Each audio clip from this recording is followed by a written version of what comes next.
धुआं एक किसान था, बड़ा भोला भाला, अनपढ़ था, ज्यादा पढ़ा लिखा नहीं था। किसान अपने खेत में खेती कर रहा था, तभी एक महात्मा उसके खेत में आ गए और महात्मा आके बोले, भाई हमको कुछ भोजन प्रसाद पवाओ।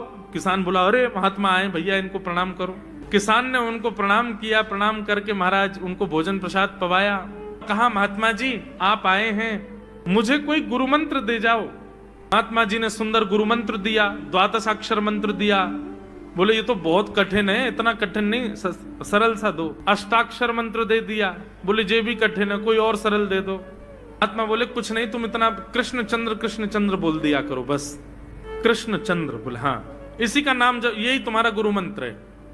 इतना भोला बेचारा याद करने लगा, उसको याद ही नहीं होवे कृष्ण चंद्र कृष्ण चंद्र कृष्ण चंद्र। अब भूल ना जाऊं इसके लिए बोलता रहता था 24 घंटे, कृष्ण चंद्र कृष्ण चंद्र कृष्ण चंद्र। अपने खेत में हल जोत रहा था, कृष्ण चंद्र बोल रहा था। इतने में उसकी पत्नी आ गई, अरे सुनो तुम्हारे लिए भोजन लाई हूं, जल्दी कर लो। बोले कृष्ण चंद्र कृष्ण चंद्र कृष्ण चंद्र। पत्नी पीछे लग गई, पीछे, भोजन तो कर लो, रोटी तो खा लो, ठंडी हो जाएगी।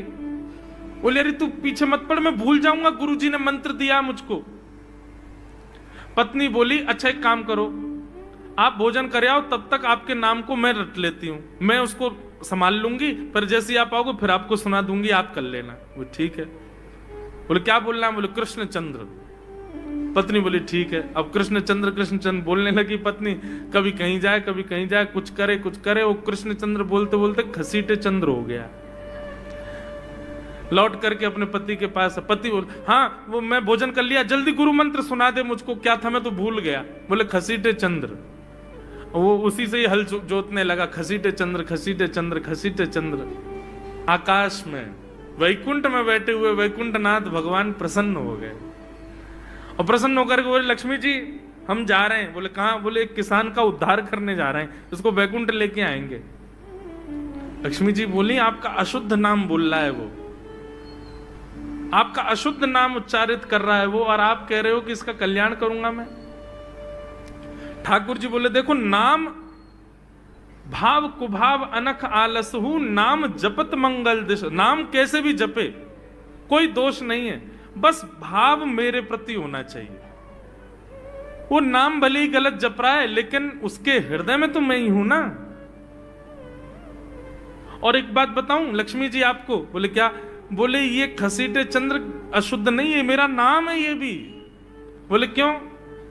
बोले जब हम छोटे थे तो बाल लीला कर रहे थे ब्रज में, यशोदा मैया खूब नहलाती धुलाती और बढ़िया सुंदर श्रृंगार करती, लेकिन हम पूरे नंद भवन में कुटमुन चल चल के कभी नीचे लुढ़क करके कभी ऊपर गिर के सब माला तोड़ लेते, अस्त व्यस्त वस्त्र कर लेते, घुंघराले केशों की ऐसे भुज्जा बना लेते, ऐसा रूप बना लेते। यशोदा मैया बोली, आओ मेरे घसीटे चंद्र, सुबह कृष्ण चंद्र बना के भेजती हूँ, घसीटा चंद्र बन के आता है शाम को।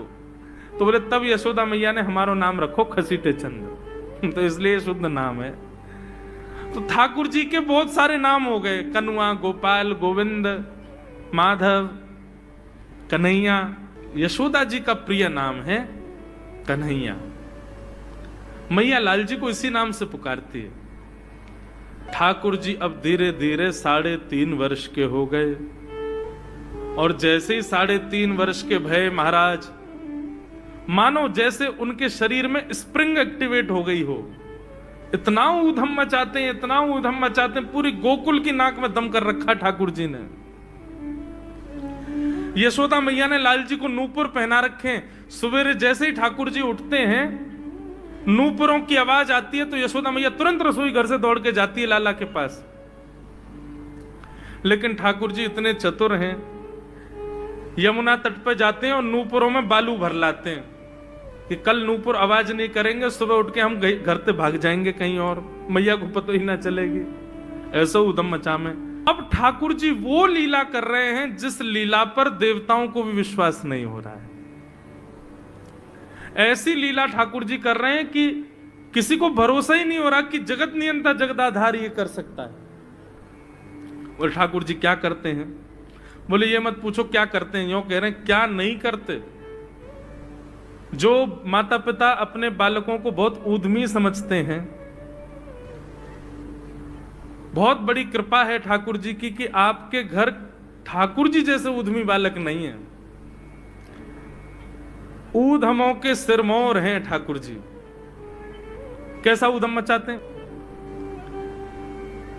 नहा धो करके ठाकुर जी सवेरे तैयार होते हैं, सबसे पहले गैयाओं के पास जाते हैं। मैया कहवे लाला नहा धो के सबसे पहले गैयान को प्रणाम करवे जा, गैयान को स्पर्श कर फिर कछु करियो।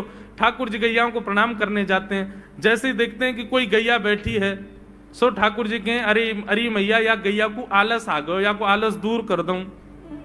सो बैठी हुई गैया के ठाकुर जी सींग पकड़ लेते हैं और सींग पकड़ करके अपनी ओर खींचते हैं। दूसरी तरफ से सींग बलराम जी पकड़ लेते हैं। अब ऐसे सींग पकड़ करके ऐसे ऐसे गैया के सींग हिलाते हैं।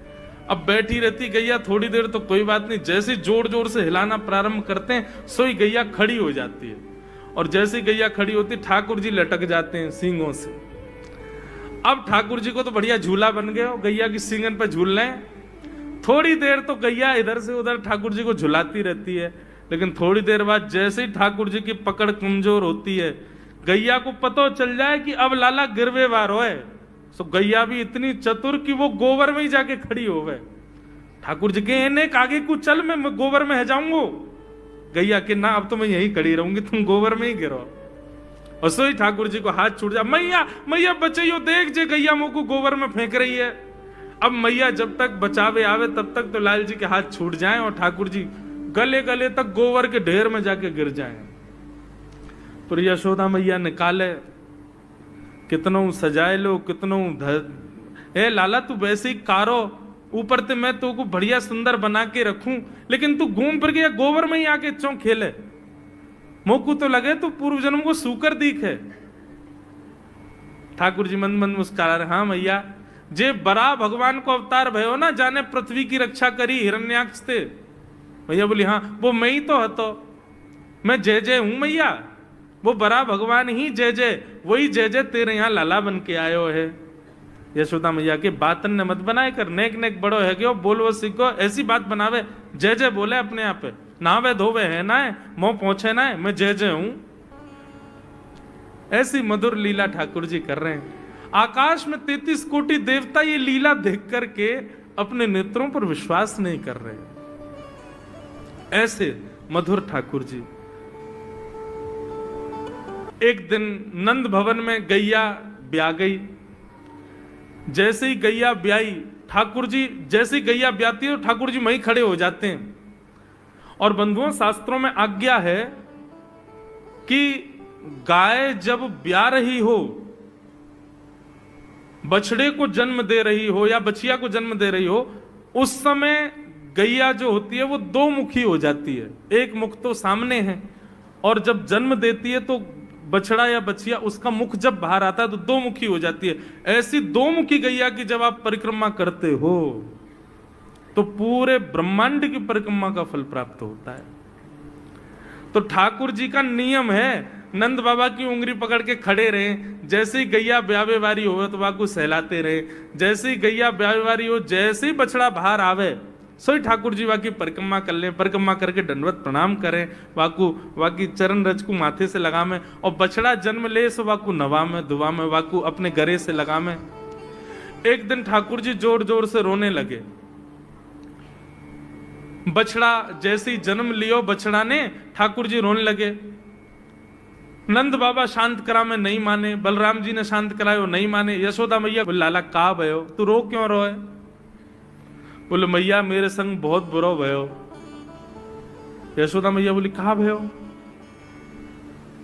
बोले गैया के बछड़ा ने जन्म लियो।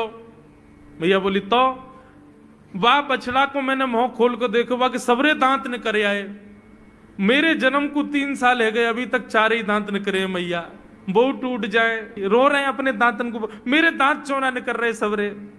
बाप बछड़ा के जन्म लेते सबरे दांत आ गए, मेरे दांत चौने ही आ रहे हैं। यशोदा मैया ऐसी मधुर बात सुनकर के झूठी झूठी कहती, मैया कहती लाला तू दूध ना पीवे ना, पूरे दिन मक्खन खावे, मक्खन चीकनो होवे, दांत न करे, चिकनो है कि सुई पेट में चलो जाए, तो दूध पिए कर। चोटी पकड़ के रोते मैया मेरी चोटी चौना भर रही। बलराम की चोटी देखो कैसी नागिन जैसी चोटी है वाकई, और मेरी चोटी कैसी है मैया, नेक सी पतरी सी। मैया बोले लाला तू दूध ना पीवे, दूध ते चोटी बड़े। बलराम देखिए ऐसा जग भर के दूध पीवे। सो ठाकुर जी दूध को पात्र हाथ में ले में, अपनी चोटी खोल ले में, और फिर चोटी पकड़ करके दूध पी में, और दूध पीते पीते नापते रहे कितनी बड़ी भई की ना भई अभी। ऐसी मधुर लीला ठाकुर जी करते हैं। ऐसी लीलाएं हैं ठाकुर जी की कि उन लीलाओं को सुनकर के जो ज्ञान के मार्ग को नहीं समझ पाते, जो वैराग्य के मार्ग को नहीं समझ पाते, जो ज्ञान और वैराग्य से ठाकुर जी को प्राप्त नहीं कर पाते, वो इन लीलाओं से ठाकुर जी के हो ही जाएंगे। ऐसी लीला है।